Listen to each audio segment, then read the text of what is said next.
about this issue. And Julie, thank you so much, everyone, for gathering for this really important conversation. And to all of my colleagues, I really feel humbled to be included. I wanted to focus first on a little bit of self-awareness. This is a conversation that does not impact my body directly, and so it makes it interesting that I am representing the rabbinic community. And I want to make sure that I raise up the voices of all of my colleagues, especially my female colleagues who are directly physically impacted by this decision, though it is an issue that faces all of us. I should do so humbly. So in the name of our community, I'll do my best to bring awareness. When the question of Jewish law is raised, it's important to remember the different buckets into which it falls. Jewish law is not limited to the Torah, to the Bible, but that's where it begins. It has several different phases when history continues to unfold. So in order to answer it, I just need to do a 3-second review. There's biblical law. There is rabbinic interpretation, which ends up creating what we now consider traditional Judaism, even in its liberal forms. Then we have what we would call halachic discourse, later rabbis and the rulings that they offer within traditional community. And there's a fourth category that is usually not included that I wanted to introduce today, which is stories. Much of rabbinic literature and Jewish law is based on case law, which means what actually happens in the world. And so I'm going to share in just a second a source sheet that I've put together that should help us understand where we fall in this conversation. And in order to have the conversation fully, we need to be able to look at some of the sources. So let's see if we can do that.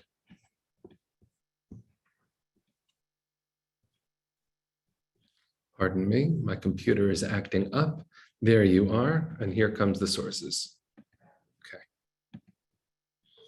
Now, the classic biblical starting point is a series of verses in Exodus. I have them here in an old JPS, Jewish Publication Society translation, and I'll just offer a very quick review of some of the more salient points. I hope you see at the very top of your screen a few resources that I've put together beyond. If you'd like to look them up, it's tinyurl.com/JewRepro. You'll find this source sheet there, as well as many others, including incredible resources put together by the National Council of Jewish Women. So this is the verse. When men fight, and I left the gender in to make it even more complicated for us to face. When men fight and one of them pushes a pregnant woman and a miscarriage results, but no other damage ensues, the one responsible shall be fined according as the woman's husband may exact from him. You can see, obviously, the Torah's patriarchal center, which doesn't mean that's where we end, but that is where the conversation began. The payment to be based on reckoning. But if other damage ensues, the penalty shall be life for life. One of the most important things to derive from here is that this is not actually a conversation about abortion, even though there is reference here, and this begins most traditional conversations about abortion, because if a miscarriage results is a way of saying an embryo is lost. What is the impact of an embryo lost? No rabbis derive murder as the category of this verse. It's something completely different, which means that the loss of a potential life is not the same as the loss of a life. And that is where the conversation continues. So follow with me, even though I'm jumping pretty quickly through history. Here comes the Mishnah, which is one of the first levels of rabbinic interpretation. Mishnah Ohalot says that if a woman is having trouble giving birth, they cut up the child in her womb and bring it forth limb by limb, because her life comes before the life of the potential child. But if the greater part has come out, one may not touch it, for one may not set aside one person's life for that of another. And you can see the big shift between the notion of a miscarriage in Exodus and the question of abortion here. And when the potential life becomes a life, then you see the development of law to include what we would now consider the question of abortion. Maimonides, jumping very forward in time, introduces another concept. He says that we have no pity on the life of a rodef. Rodef literally means pursuer, and he included the potential child being a threat to the birthing mother's life, the birthing woman's life.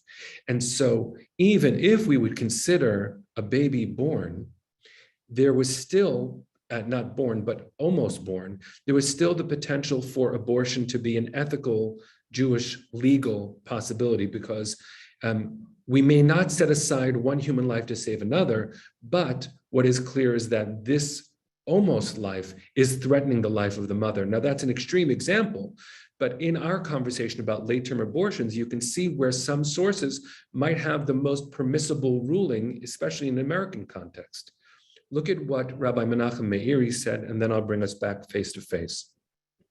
When the mother's life is endangered, she may herself destroy the fetus, even if its greater part is emerged, for even in the eyes of others, the law of the fetus is not as the law of the pursuer, meaning to some objective outsider perspective, this might not be a rodef, a pursuer category.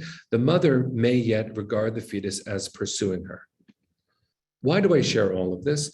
Because in our modern conversation, it is so important for us to understand that through history, Jewish law has developed the more we understand about developmental theory.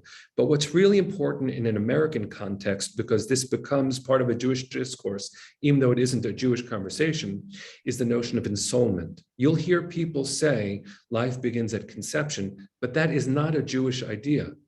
You can see through the sources as they continue to develop to include oral contraception or even a pill to induce abortion.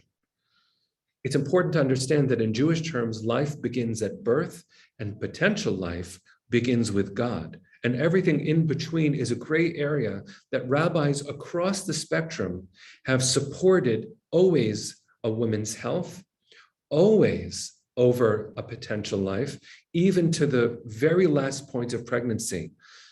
This expanded to include notions of seeing that a non-viable fetus or a child would be born with severe birth defects, including Tay-Sachs, which was a case first ruled by Rabbi Eliezer Waldenberg, who died in 2006, to allow abortion in those cases. Now, this is complicated because our image of God includes anyone who is born in any way.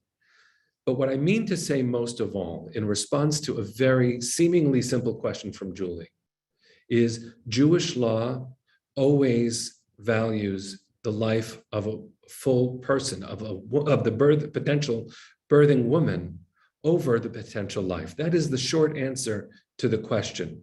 How that spells out and how long the pregnancy has been going is all part of how rabbis and people speak about this. But what I want to privilege more than rabbis, the women who are affected by this.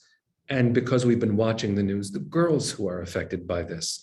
The change in federal law is in contravention, contradicts Jewish values and law in a very significant way. And where we could privilege all of the codes of Jewish law, it's really important to remember that testimony, women's testimony, is a very important and often ignored category of Jewish law. We learn in the Talmud two words, puk chazeh, go see. It's important for law to include our open eyes, our caring hearts, especially in a moment that now threatens the welfare of society, of course, beginning with women's bodies. And so I'm so grateful that we're having this conversation, because Judaism doesn't have categorical responses to most questions, but the value of life in this way is actually a very clear impulse of Jewish law. So I'm looking forward to the rest of our panelists, friends. Thank you for taking Jewish learning and values seriously as part of the conversation.